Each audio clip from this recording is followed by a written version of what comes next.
Looking at our world from a theological perspective. This is the Theology Central Podcast, making theology central.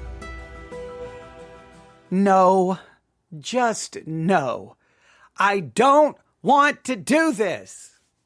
I don't want to do this. And I know what you're thinking, but you don't have to. It's your broadcast. I know that. But do you want to talk about it? Do you? Were people at church talking about it? Have you heard other ministries talking? I don't want to talk about it. I think the whole thing is ridiculous. And I think Christians are way too, easily offended about everything. I mean, come on. But all right. Okay. I know. All right, ladies and gentlemen, it's Monday. Yeah, it's Monday. Does it feel like a Monday? It's Monday. It's Monday. July the 29th, 2024.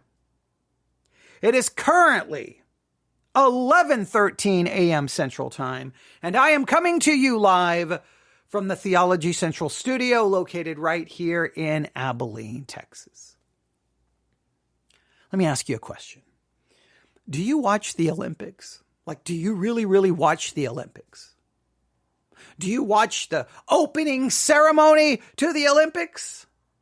Because I've seen a lot of people very upset about the opening ceremony to the Olympics. Very upset. But at the same time, a lot of the people I've heard yelling and screaming about, I'm like, I don't think you're really a fan of the Olympics in the first place. So were you even watching it live? Did you see it live? Or you saw it on social media. Now you're outraged. I'm offended. Well, you weren't even watching it when it was live, but I'm offended. Oh, come on. You know what I'm talking about. The whole world seems upset about it. At the opening ceremony of the Olympics, something happened that has deeply offended Christians. Because Christians feel that Christianity was being mocked, and they are outraged, and they are upset, and they are bothered. And their ministries, and there are ministries sending me emails about the outrage. Oh, okay, well, I'll read one of them because I think it's just, we'll talk about it. But I've been seeing it, and I have tried to just kind of say, you know what? I haven't really had the opportunity, but I'm like, I'm not going to talk about this. I'm just not going to talk about this. I'm not. So I was sitting here in front of the microphone going, okay, what do I do today? What should I do today? Because there are some days I can sit down in front of the microphone and I just feel overwhelmed because I have so many things I want to talk about. There's not a shortage. I want to talk about this and I want to do this and I want to do this. And there are other days I sit down in front of the microphone and I'm kind of like, why do I even own this microphone? Why do I even have a podcast? I don't even know what I want to do. Do I even feel like broadcasting? So I was kind of in one of those moods where I just like, do I even really want to do this today? Does it even really matter? Just kind of like, not necessarily, maybe just more cynical, maybe just kind of more like whatever kind of attitude. And so then I was like, well, let me grab the Sermons 2.0 app and let me look at my under the feed tab and just see what's there. And then I notice, there's a sermon on Ezekiel chapter 36. I spent a considerable amount of time yesterday in Ezekiel 36. That could be interesting. So I started getting everything ready. I downloaded the file, realized the audio wasn't loud enough. Then I opened up software, artificially increased the volume, then brought it back. Okay, then made sure my microphone. I was doing all of that. And then I was like, well, how do I do my introduction for it? How do I do my introduction? And so I thought, well, when I do my introduction, I'll just talk about all the different things that I was looking at. And I'm like, well, I will at least mention the Olympics and the opening ceremony. I will at least mention it. But then I'm like, well, if I start mentioning it in my introduction, then my introduction will probably then go longer than it should. And it's going to be a sermon review. Okay, no, let's not do that. So then I was like, okay, I'm going to change my introduction. I'm just going to ignore the Olympic stuff. And as I was trying to ignore it, well, more and more things kept popping up about it. And I'm like, okay, for crying out loud. We're just going to have to talk about it. In fact, if you go to the Christian Post today, right here So I say you've got three stories. You've got something about pro-life activists, something going on in Venezuela. Okay, you got about the presidential run in politics. And then right underneath that, right, you have opinion. The woke French win the gold medal for mockery. The woke French win the gold medal for mockery. I know I kind of run that together and didn't sound correctly. Let me read it one more time. The woke French win the gold medal for mockery. It's written as a headline, so there's no comma or anything there. So the woke French, they win the gold medal for mockery. Well, I'm pretty sure I know what that's about. So I click on it, and well, there is the picture that everyone is so up. The screenshot, okay, the woke French win the gold medal for mockery. This was published today, Monday, July the 29th, 2024. The largest religion in the world today is Christianity, with 2.4 billion followers, comprising 31% of the total population of the planet. And second place is Islam, with approximately 2 billion followers. Even though it is the largest religion in the world, Christianity is often attacked in the mainstream media and in popular culture. It happened again during a disgusting display at the opening ceremonies of the 2024 Paris Olympics.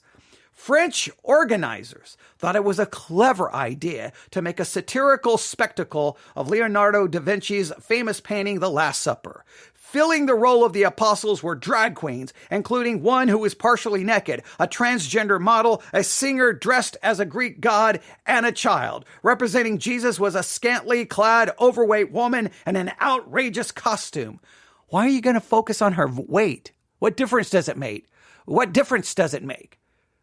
Because they're overweight? Someone's overweight? That's an issue? Hey, I am mad because the person who supposedly is Jesus was overweight. Oh, I guess, like, okay, all right, whatever. But I don't know why they mention that. So, all right. And because it's an overweight woman. Would you have said that the person was overweight if it was a man? Like, that just seems, I don't even already like that. But okay, for many Christians, the presentation was incredibly sacrilegious and a blatant attack on the religion. All right. The deputy prime minister of Italy labeled the performance sleazy and noted that opening the Olympics by insulting billions of Christians across the world was a really bad taste. U.S. House Speaker Mike Johnson blasted the opening ceremonies as a mockery of the Last Supper. He said it was shocking and insulting to Christian people around the world. Johnson also lamented that the war on our faith and traditional values knows no bounds today. It's a war, ladies and gentlemen. It's a war. Okay, come on now. All right. Okay, so then they go on, but there's just already just one. That's one article, all right. So they're upset about it. Then the next article, right next to that, disrespectful to Christians. Elon Musk blasts Olympics opening ceremony and calls Christianity toothless. Okay, toothless. Okay, what should we do, Elon? Should I come to you for theological and biblical advice? Is Elon Musk now the spokesman for Christianity? I don't even know anymore. Okay, it says the opening ceremony of the Paris Olympics has come under criticism from major leaders worldwide for featuring a scene that many perceive as a parody of the Last Supper involving drag queens. In this controversial performance, over a dozen individuals, including, just note, over a dozen individuals. Please note, over a dozen individuals. Just you may want to keep that in mind. Just over a dozen individuals. All right. So, including drag queens, were arranged along a long table, reminiscent of Leonardo da Vinci's iconic painting, which portrays Jesus' final meal with his disciples before his crucifixion. Broadcast live from a rain-drenched Paris on Friday evening, the scene showed the drag queens moving suggestively along the table on either side of a lesbian who appeared to represent Jesus. Standing still at the center, she wore a headpiece resembling a halo and held her hands in a heart shape. The scene quickly sparked backlash on social media, drawing particular criticism for including a child. All right, so everybody's upset, everyone's mad, everyone's angry. We get the idea, all right? Now, at least this article didn't attack the weight of the woman. Okay, but all right. So, I guess Hey, once you mock Christianity, then I guess we can point out and mock your weight. I like that last article that already, but again, this is all on Christian websites. So, I guess it's all good. All right. So the CEO of the Evangelical Alliance of the United Kingdoms expressed disappointment. While he wished for the success of the Paris Olympics, he labeled the depiction as utterly insensitive and unnecessary and offensive. However, it was really appalling to see Christianity so openly mocked in the opening ceremony with the unbelievable crass portrayal of the Last Supper, he wrote on X. Elon Musk, Tesla's CEO, who recently referred to himself as a cultural Christian, also weighed in on X, describing the performance as extremely disrespectful to Christians. He added a subsequent post, "Christianity has become toothless." So we're going to listen to someone who calls himself a cultural Christian, and then he's going to criticize Christianity for being toothless. Exactly what would you want Christians to do? I don't know. The performance was branded woke by some social media commentators. Everything is supposedly woke, right? Everything is supposedly woke. While others pointed out that the organizers would have not dared to mock Islam in such a manner. American Catholic Bishop Robert Barron condemned the act as a gross mockery of the Last Supper, questioning why France chose to mock this very central moment in Christianity during an event intended to highlight the best of French culture. He further emphasized that France's culture identity is grounded very much in Christianity. Why would they ever have dared mock? And they go on. And of course, everyone's upset. Everyone's upset. Everyone's upset. All right. And then, well, you could read all the comments. You get it. Everyone is bothered. Everyone is upset.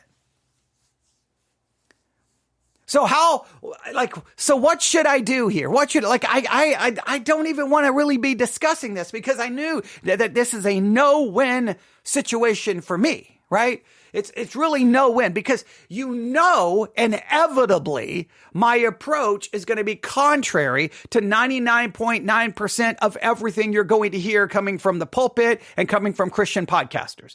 I'm going to have a radically different approach. You know what my approach is? I don't care. I don't care what lost people do. I don't care what people who don't claim Christianity do. They can mock Christianity. They can make fun of it. I don't care. Why do I care what lost people do? I don't expect them to respect Christianity. I don't expect them to care about Christianity. I don't care if they mock Christianity. It has nothing to do with me. So what? Oh, wow. You mocked Christianity. You're edgy. You're cool. Wow. So hip. So artistic. Yeah, great. Okay, next. Now I'm going to move on. Now, another reason I don't care is I typically don't watch much of the Olympics. Sometimes I will. There's like a million events going on. How much am I going to watch it? Is it really worth my time? Do I even really care? And I definitely don't watch the opening ceremony of the Olympics. Now, if you watch the opening ceremony of the Olympics and you love the Olympics, then you would have obviously far more right to be bothered by it than people who don't. What bothers me is people who didn't even watch the opening ceremony, not even paying any attention. Next thing you know, they're outraged. So what do you want? Something happened in a show that you don't watch. Why do you care? In fact, so many times the outrage and the caring and getting so upset only makes it a bigger issue. If everyone would just ignore it, then nobody cares. Oh, they did it. Yeah, what? So what? Next, move on. And at some point, you know what? You take power. Like it is known, and everyone knows this. There are artists, some may push the envelope and say something or do something in regards to Christianity because they're literally trying to make a point. Others know it's a great way to get publicity. Like many artists will say or do something outrageous and then it blows up. And then guess what? They sell more albums. They get more people to go to their movie. They get more people to read the book because the controversy actually helps. I don't know when Christians are never going to realize that. Typically our outrage and our screaming not in every situation, but in many, it simply backfires and only makes the thing more known or more popular. Sometimes the best thing to do is just go, come on, can you try a little harder? Could you do something a little better? Could you? But no, most Christians it's got to be like, oh, it's an attack upon our faith. It's an attack upon our faith. And we got to be offended by everything. I don't care if they attack our faith, right? Just move on. Focus on what's going wrong in the church. Focus on what's going wrong in our own Christian lives. Focus on our own weaknesses, our own sin, instead of worrying what people who probably have no claim to Christianity, what they're doing or not doing. But Christians constantly get offended and get bothered. And Christians seem to have this attitude that everyone has to do things that simply fits the Christian idea. Why do we want everyone to do things our way? Like why are they bound to do things that only will please us and not offend us? Why do we, I don't understand why we are so arrogant to think everyone should. I want them to do what they want. If that's their artistic vision and they believe that what they did had something to do with the Olympics, something to do with the culture in France, well then so be it. The Olympics are Greek, right? And origin. Okay, well, go back to some of the things we could get into a long discussion of everything that's happened in the Olympics, going back to the original, going back to early Greek culture. I mean, was all of that very, very much in line with Christianity? Going back to the origins of it? Was it? I mean, you tell me. Go study some of this. Someone was showing me some artwork associated with some of the original Olympic Games, and you'd be like, "Well, I think most people would be greatly offended by that." Meaning that maybe even the origins of some of this is not even that Christian. And then would you consider France? The culture in France in 2024? Would you consider that nation a Christian nation? So it's France and it's the Olympics, which are Greek. What do you expect? I don't know what you expect, right? I don't know what you should expect. I just doubt you should expect necessarily that it's going to reflect everything that you care about as a Christian. You may say, well, I think it's ridiculous that they did it. You can think it's ridiculous. There's a lot of things people do that are ridiculous. And you just kind of go, all right, whatever, all right. Next, move on, But you take power from it. By not creating the outrage, you take power from it. Because then if they were trying to get a reaction, well, they didn't get the reaction. Well, that kind of motivates people not to try it in the future. Now, if they weren't trying to get that kind of reaction, then maybe you will accomplish something. I don't know. I just think the whole thing is crazy. But let me kind of walk through everything that's happened here. So that's on the Christian Post. There's more articles on the Christian Post all about this. So the Christian Post obviously is going to create one headline after another headline, because I bet, in fact, I could be wrong. I think they used to have here in the Christian Post a section of their most popular stories. Most popular. Okay, yeah. One of the most popular stories right now is the story about Elon Musk blasting the Olympic opening ceremony and calling Christianity toothless. So they know then that's generating clicks, right? So the Christian website's like, hey, we need more stories about the opening ceremony for the Olympics because that's generating clicks. So Christian media, and I can't even tell you how many probably Christian podcasts are going to be talking about it. So everyone knows that this is the thing. So in me, it's like, oh, why?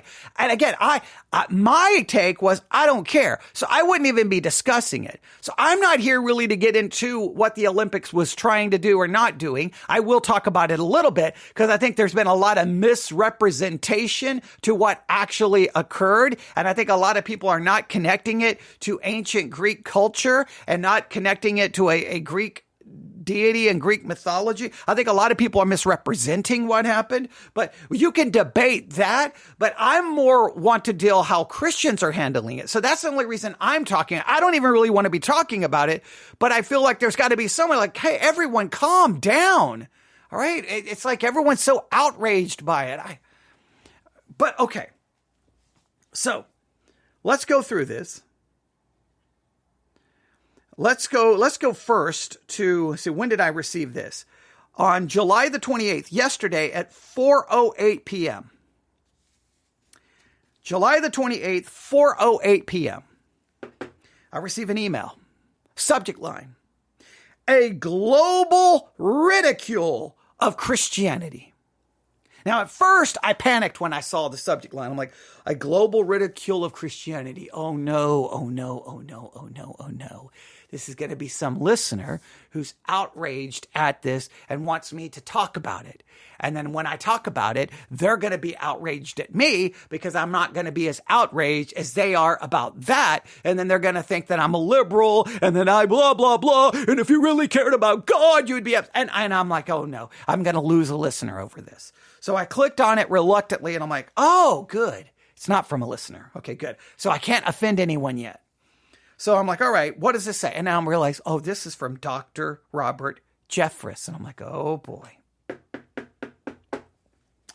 All right, the pastor of First Baptist Church, Dallas, Texas. He's on Fox News all the time. Politically hijacked would be the understatement of the world. And I'm like, oh boy.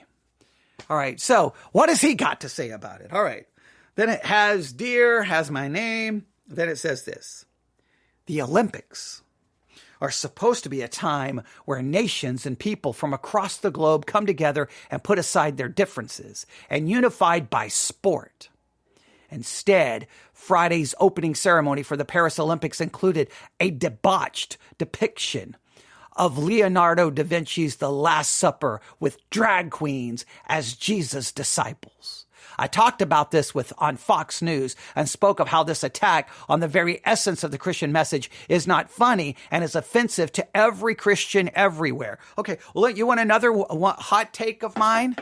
You ready? You ready? On one, I just don't care. But here's number two. You know what I'm more offended by? Oh boy, okay, you go ahead and write this down. I am more offended at how churches celebrate the Lord's Supper than how the Olympics supposedly mocked it. I am offended that churches practice open communion instead of closed communion. I am offended that churches practice close communion instead of closed communion, because if you read 1 Corinthians and see how if someone partakes of the Lord's Supper in an unworthy manner, well, at least in the Church of Corinth, people got sick and died. Well, if that can still happen in 2024, you think, I don't know, the term historically was used, fence the table, guard the table so you don't put people's lives at risk. I don't know, but we treat it in the most irreverent way possible. I was listening to a very famous pastor. I will not mention the name because I don't have the audio clip in front of me, but it was talking about how they were doing the Lord's Supper, and then they're like, "Hey, we've run out of you know, the grape juice or the wine, and we've run out of the little pieces of bread. Well, what do we have? Well, we're having a potluck back. We got some Sprite. We got some, like, I don't know what kind of bread, garlic bread or something. Well, we'll just serve that." And the pastor is saying it like it's a funny thing. I'm like, what in the world? What in the world is that? That's irreverent. I'm offended at how churches handle the Lord's Supper. I don't care how the Olympics portrayed it. I don't even care if the Olympics mocked it. Christians, in many of their churches, they mock the Lord's Supper by how they don't follow or even care that Scripture say, well, if someone partakes of this in an unworthy manner, some are sick and some sleep, meaning died. I don't know. That would be like, whoa. And if you eat or drink of this in an unworthy manner, you basically eat and drink damnation upon yourself. Okay, that's some serious stuff. That should scare everyone to death. I'm more offended by how churches mishandle it than I am about what the Olympics did or didn't do. But hey, we should be offended. There should be an offense to every Christian. But most importantly, it doesn't matter whether you or I was offended by this. God was offended by this. What was he? Did you get a phone call? Did you get a phone call? You see, I wonder which one God is more offended by. What lost people do towards Christianity, or how Christians handle Christianity. I wonder if he's more offended by lost people's mockery of Christianity, or all of us as Christians, well, our own sin, our own hypocrisy, and our own failures. God's probably more offended by me, a Christian, and my sin than he probably is what lost people are doing or not doing, because they're already condemned. They're already lost, right? They're like, I don't know. Hebrews 10:29 says, how much severer punishment do you think he will deserve who has trampled underfoot the Son of God and has regarded as unclean the blood of the covenant by which he was sanctified and has insulted the Spirit of grace? Okay, now that's a good quote from Hebrews 10:29, but what's the context there and who's that referring to? What those drag queens did was ridicule and reject the path that they or any one of us have for the forgiveness of our sins. That is what is most serious about this event. Oh, so we get the forgiveness of sins by partaking of the Lord's Supper?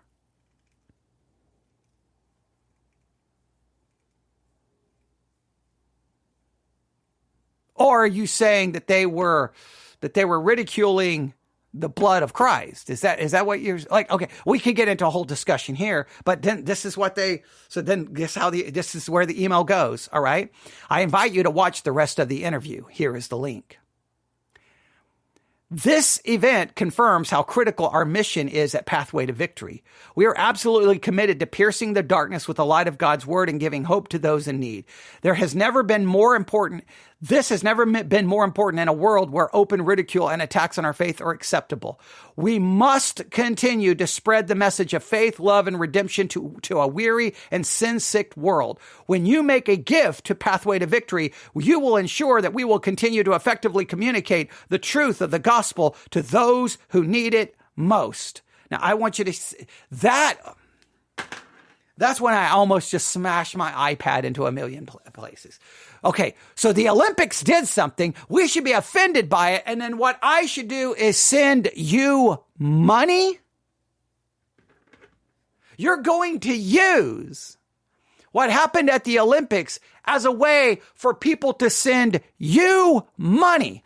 That is the most ridiculous thing I have ever seen in my life. I'm more offended at that. Hey guys, did you see what happened at the Olympics? Now send us some money. Send us some money so that we can air our sermons online. Should I have started my broadcast? Hey, ladies and gentlemen, did you see the blasphemy and the horrible mockery of Christianity that happened at the Olympics? You should be offended by it. It's horrible. It's a travesty. It's blasphemy. Now, please consider sending $15 or more to the Theology Central podcast so that I can keep spreading the news in the midst of darkness. In fact, please consider sending, $75,000 so that I will be guaranteed to be able to broadcast for years to come. They used it as a way to raise money. Oh man, okay. All right. So that is one.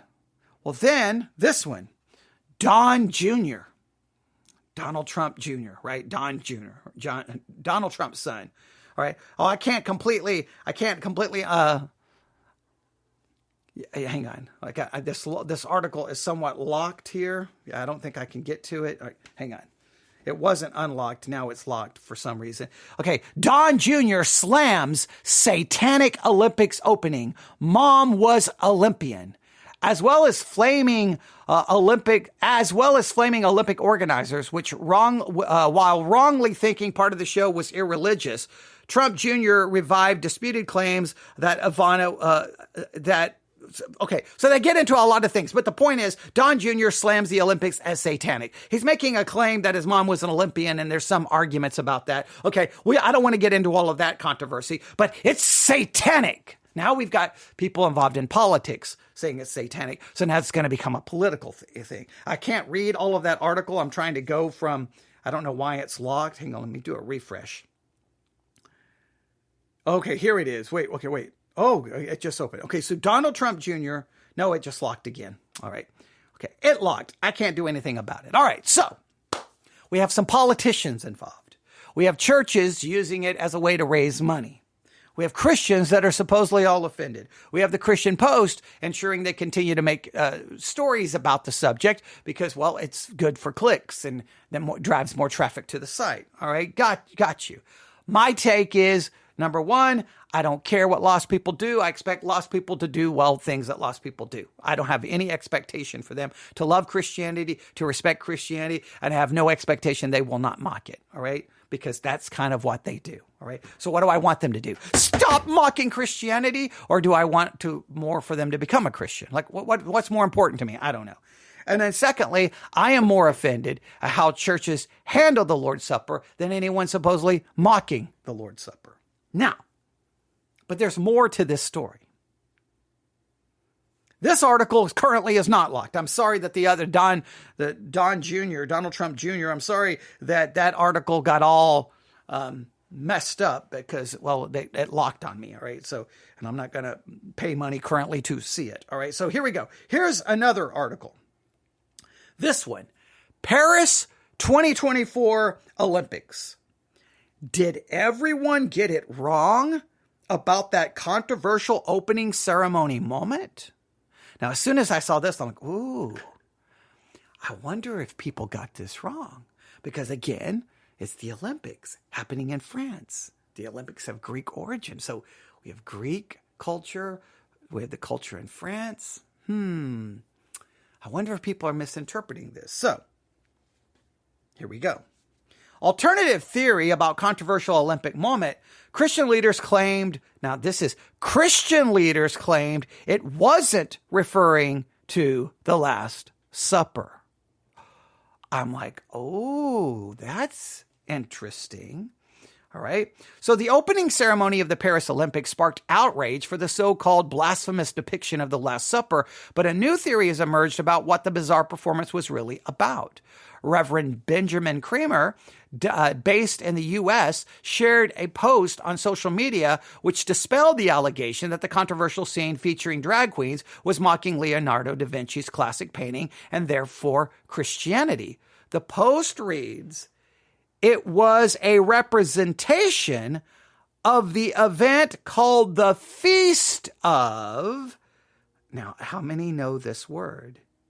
The Feast of, are you ready? The Feast of, hang on, let me see if I can play this. Hang on, here we go. The Feast of, all right, now nothing is working for me right now. Okay, here we go. Dionysus. Here we go. Dionysus. The Feast of Dionysus. Many plays, the entire thing was depicting the Feast of Dionysus and had nothing to do with the Last Supper. Others say, well, it had a little bit to do with the Last Supper, but it was also bringing in the Feast of Dionysus and kind of bringing the two concepts together, right? Hey, we're going to bring these two cultures together and this one display because both the Lord's Supper and the Feast of Dionysus has some similarities, so we're going to merge the two. Now you may say, well, that's horrible. They can't do that. Well, why not? It's art. If it's an artistic expression, you want the artist to be able to do whatever they want. You don't have to like it, but is it really worth getting all bothered by? Again, I'm more bothered by how churches handle the Lord's Supper than I am by what they did or didn't do. But many are saying this was the Feast of Dionysus. So let me go back to this. I've got so many articles on this. All right. So the post reads, it was a representation of the event called the Feast of Dionysus, Greek god of festivity and feasting and ritual and theater. So again, according to this one pastor, the event the representation was the Feast of Dionysus, the Greek god of festivity and feasting and ritual and theater. The Olympics are from Greek culture and tradition. French culture is deeply rooted in feasting and festivity and performing arts. According to the theory, the scene depicted in the opening ceremony was based on a painting called The Feast of the Gods, which was made in 1602. Another social media post challenged the idea that the scene was depicting the Last Supper. Another person stated, the painting is not specifically Dionysus, but it is showing how feasts were often depicted during the Renaissance period with a lots of Greek influence. It can look like the Feast of Dionysus. It can also be reminiscent of the Last Supper. In other words, they're saying, hey, this idea of feasting, this idea of all coming together for our theater, feasting, festivity, it was depicted at a certain period of time along this way, whether it was the Feast of Dionysus or whether it's the Lord's Supper. So in other words, there was far more trying to be shown than just like, oh, they're mocking Christianity. All right. And it says that's because during the Renaissance, many paintings depicted a feast would have a table with people on one side and maybe a few on the ends, and have them seated or standing in different positions. Adding weight to this argument, her post was shared by a pastor. The Reverend Rapko wrote, "It wasn't the Last Supper, which is housed in Italy, not France. It was the Feast of Dionysus." Replies to the post where many were in full support. "Thank you. I didn't automatically make the leap that they were deliberately mocking the Last Supper, but some clearly did." Another voice said, "French actor and singer was playing the role of the Greek god of wine, Dionysus. Online, he was referred to as the naked blue man." Now, there's a picture of him kind of there on the table. He's all in blue, kind of like an orange beard. And they're like, he's literally, that actor was literally performing as Dionysus. So they brought Dionysus into the entire scene. Spectators believed the performance was a recreation of the famous biblical scene of Jesus Christ and his 12 apostles sharing a last meal before the crucifixion. But the artistic imitation, which also included a group of drag queens and a transgender model, has caused offense among many Christians for making a gross mockery of the religion. Complete with models, dancers, fashion icons, and drag queens from the host nation, the performance took place on a bridge over the Capitol River around a table, which also doubled as a catwalk. As the center was a woman in front of DJ equipment with a golden halo-style crown surrounded by several drag queens and dozens of dancers and performers. A fashion show which showcased clothing designed by some of France's most promising young designers took center stage as those seated on either side performed choreography. So then it talks about all this and it goes on. Okay, so they have the pictures and of course they go on and talk about everything else. So there's already some going, that's not exactly what it was.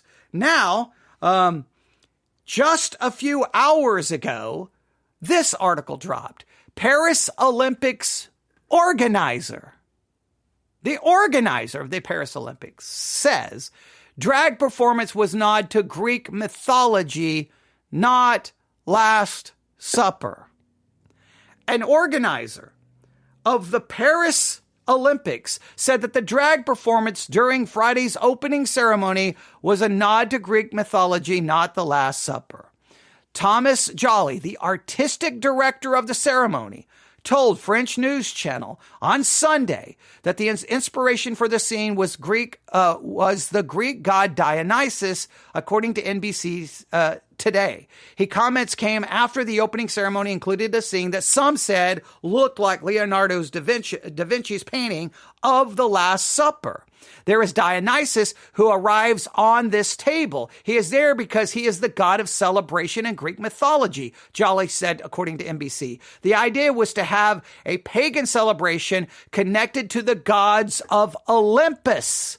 You will never find me a desire to mock and to in any way, speak negatively of anyone. So right there, even the artistic person behind it said, look, Dionysus is literally arrives on the table. This is about the gods of Olympia. This is, in fact, his exact words were the gods of Olympus.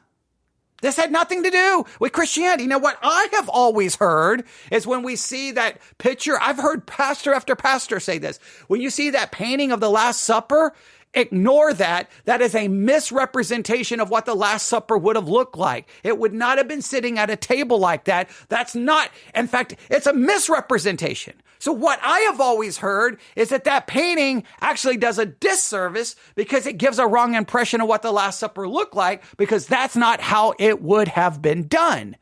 Now, all of a sudden, if you mock that painting, then Christians lose their mind, because I guess now it was an actual photograph of the Last Supper. So the whole thing just becomes more and more ridiculous by the moment. So what should we do with this? What should we do with this? Here's what I would say we do with this. And this is always my answer.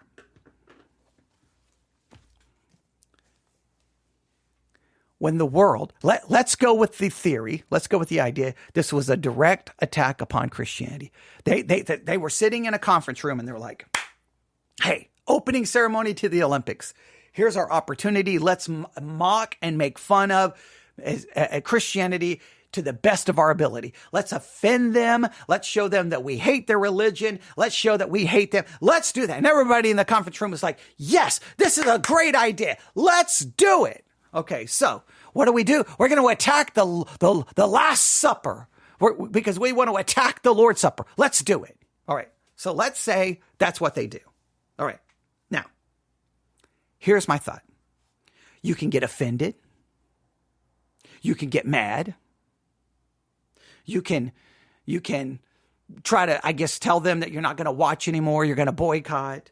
And you can try to make that artistic expression only agrees with Christianity and never mocks it. I guess you can do that all day long. I guess if that's your approach. I don't know really what you're going to accomplish. I would just say if you're going to say that there is no mocking of something, like if Christians don't want to be mocked and we don't want anything to make fun of our religion or to mock it, this is what I would say.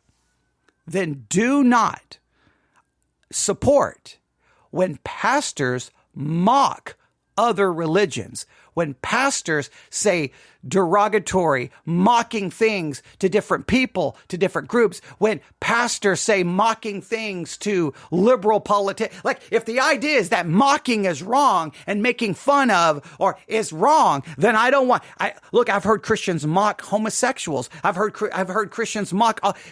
Mock non-Catholics, mocking Catholics, on and on and on and on and on. If the idea that mocking is wrong, then okay, let's do it. No mocking of anything. But let me just make it very clear. I don't want lost people to be forced to live according to Christianity. I want them to be able to live their life the way they see fit. And I want to be able to now condemn behavior. I want to be able to condemn ideology. And I want to be able to speak against it. And I want to call them to Christ. But I have no desire to control them. So I don't know what we want to do. Do we just want to get on social media and yell and scream about it and say it was a mockery? And then you want to use it for people to send money to your ministry? So I'm not a fan of that approach. Here's more of my approach. Okay, let's talk about the Last Supper. See, if let's say this was about the Last Supper, all right, then let's do this. Instead of using it to get offended, instead of doing it to get upset, well, then let's actually talk about the Lord's Supper. What was the significance of the Lord's Supper? What was it pointing to? How did it transition from, was it a Passover meal that transferred? Like, there's lots of theological and doctrinal issues we could discuss. Did it go from the Passover to now the Lord's Supper? And now, how is this to be done? Okay, well, does the Bible outline how it's supposed to be done? Yes, we can go to 1 Corinthians. It gives great detail on how the Lord's Supper is to be done. Okay. Well, instead of allowing ourselves to be offended, let's ask ourselves, are churches handling the Lord's Supper in a biblical manner? What should we believe about it? Should we believe the Lord's Supper is since a memorial meal where we remember what happened? Or does it make present the actual blood of Christ? Is transubstantiation correct? Or is the more Lutheran view there? Like, which view of the Lord's Supper is the correct one? Like, let's use it as an opportunity to talk about the actual theological issues that are significant to the Lord's Supper. Let's talk about, should it be open communion? Should it be closed communion? Or should it be closed communion? How do we understand if people got sick and died? How then is your church possibly guilty of handing it out in a way that could lead people to get sick and die? Wouldn't you be more concerned about that than what happened at the Olympics? So typically when someone attacks, it's always better sometimes to just say, well, let's look at ourselves. Let's look at ourselves and how the church overall handles the Lord's Supper. Do we handle it in a correct way? To me, that is much more productive than getting on social media, yelling and screaming and, oh, this is blasphemy. This is horrifying. Maybe we should look and see how the church handles the Lord's Supper in such a way that may be even more offensive and more wrong, because we really are taking this very important doctrine and doing things with it that are completely, either we're not showing reverence and respect to what can actually happen if it's done incorrectly, according to 1 Corinthians, and maybe be more focused on that. But no. What we always do is we get mad and we get offended and we want everyone to act the way we want them to act. Why do we think we can control other people's behavior? And why do we even want to?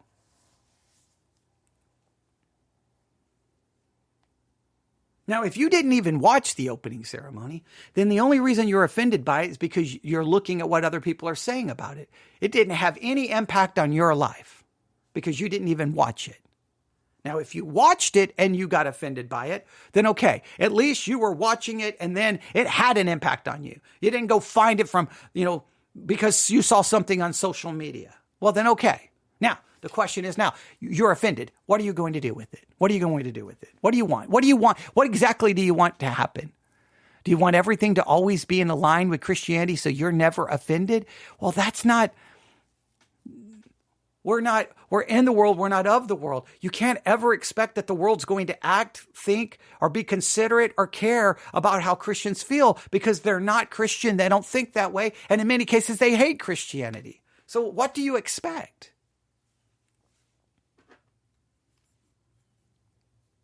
To me, what we should do is okay. Hey, guys, I don't know if you saw, there's a lot of controversy right now about the Olympics and the Lord's Supper. What we're going to do is we're going to, next week at church, we're going to do a sermon. We're going to start a sermon series on the Lord's Supper. What is it? How should it be done? What's the doctrinal significance of it?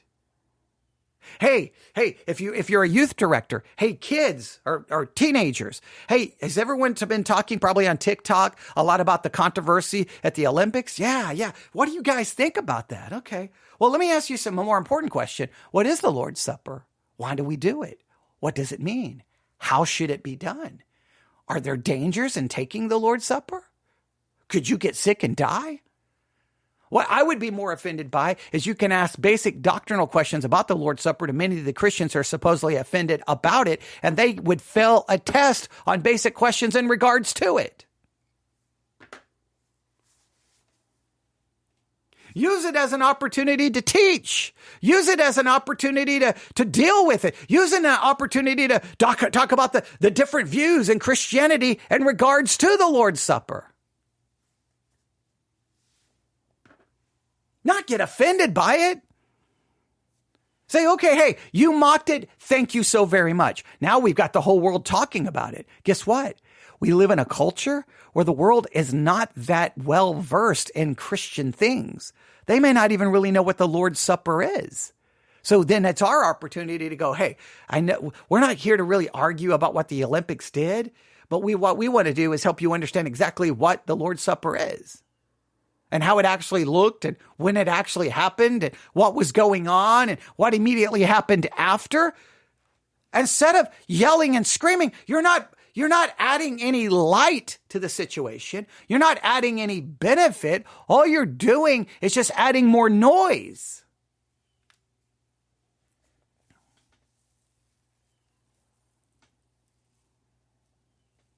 That's my challenge.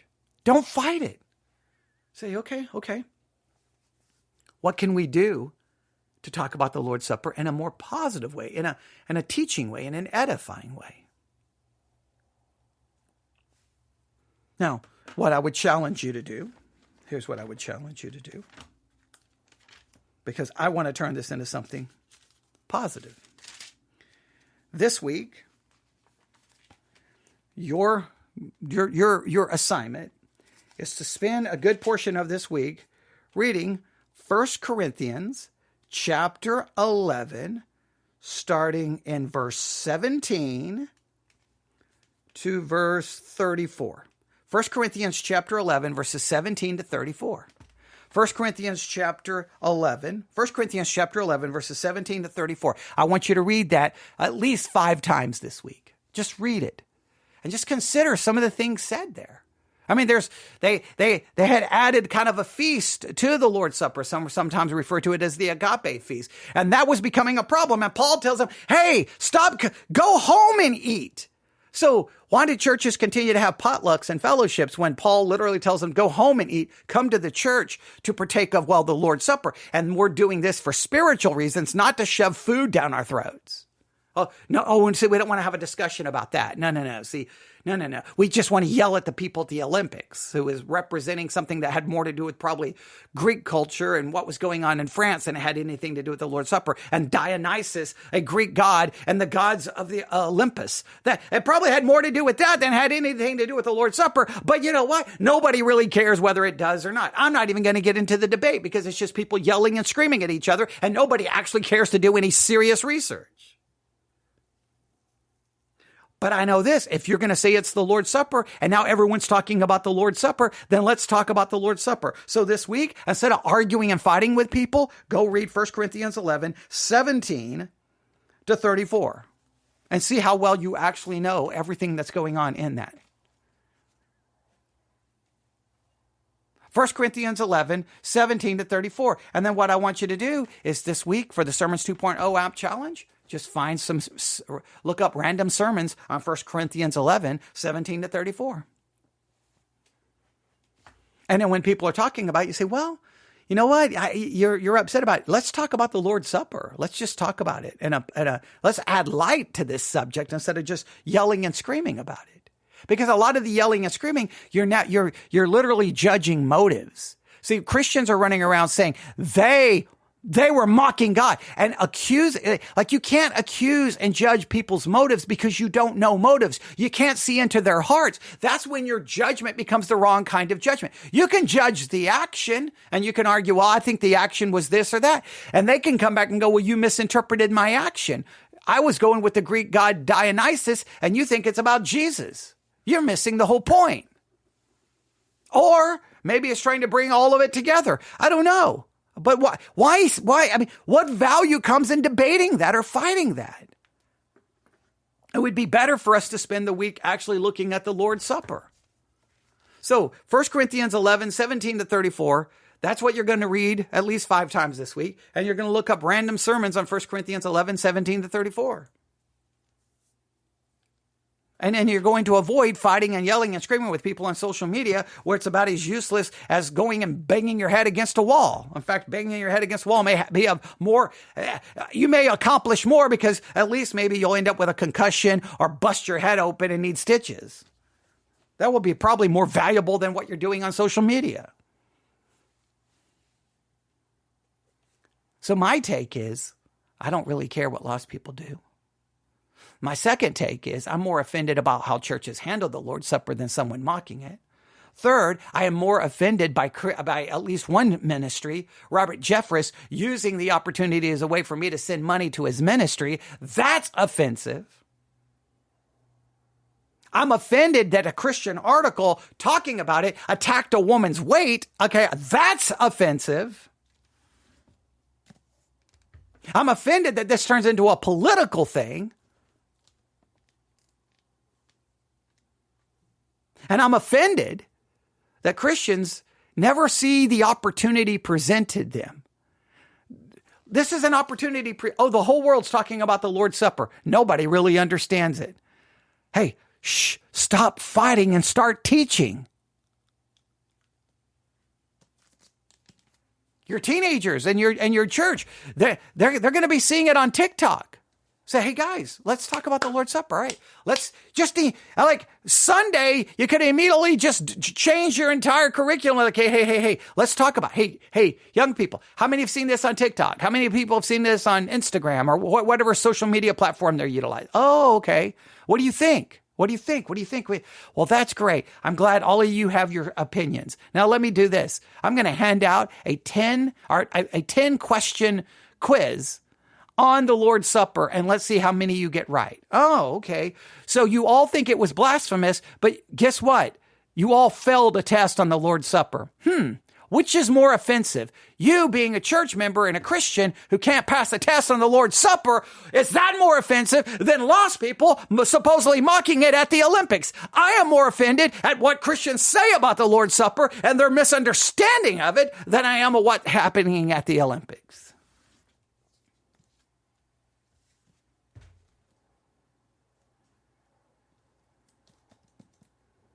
What do you think? Now, my job always is on this podcast to kind of challenge what everyone else is saying. I kind of always find myself in the minority of the minority. We almost could call this podcast the Minority Report, because I'm always in the minority, and I understand that. And I know that makes me very unpopular. I know that can greatly hinder who will support what I do and not support what I do. I understand all of that. But come on. What happened at the Olympics now? A ministry is using it to raise money so that they can make money, claiming that now because they're going to go take light into the darkness. If you're going on Fox News, you're preaching to the choir. So where are you taking the light into darkness? If you're broadcasting on Christian radio, come on now.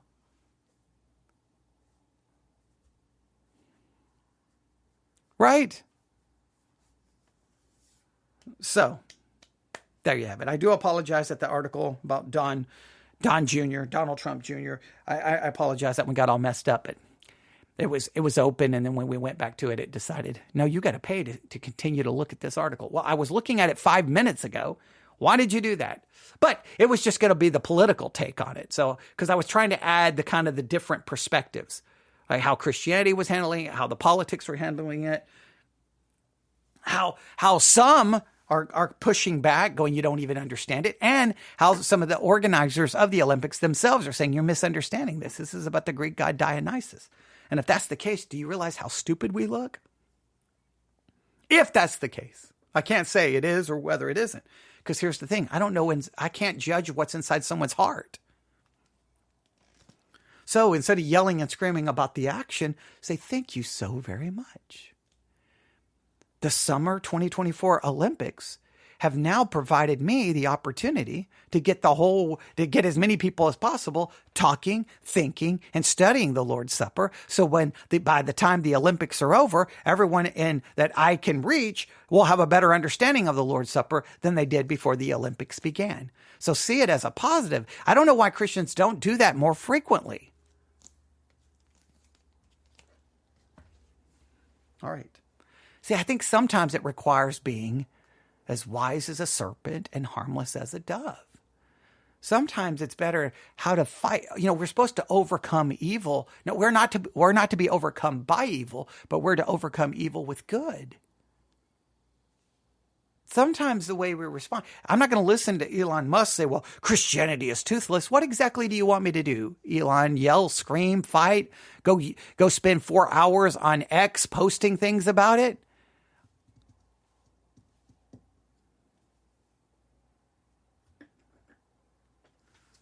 newsif@yahoo.com. That's newsif@yahoo.com. That's newsif@yahoo.com. I've taken this controversial issue. I've given you 2 assignments. Read 1 Corinthians 11, 17 to 34 at least 5 times this week, and use the Sermons 2.0 app to find random sermons on 1 Corinthians chapter 11, and see by the end of this week if you know more about the Lord's Supper than you did when the week began. If you have questions about the Lord's Supper, by all means, email them to me, and we can do an entire broadcast just answering questions about the Lord's Supper somewhere before this week is out. So email me, newsif@yahoo.com, newsif@yahoo.com. And because I am bringing light to this very dark situation, please send me your best financial gift. I need $78,000 so that I can pay off my house. And so then I can broadcast for years to come and never have to ask for really anything else ever again. So please do that now. Okay, right? See how ridiculous that would be? To use the opportunity as a way for you to send me money.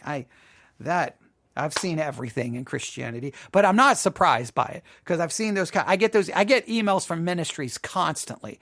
And usually when something big happens, they immediately use it as a fundraising campaign. And I'm like, man, that's my problem. I'm not clever enough to use every difficult situation that happens or every controversial thing as a way for me to make money. And the best he could offer me was a link to his interview on Fox News. Why didn't he turn on a microphone and do an hour teaching on the Lord's Supper? All right. Thanks for listening. Everyone have a great day. I'm going to go retire and give up. And yeah, that's what I'm going to do. God bless.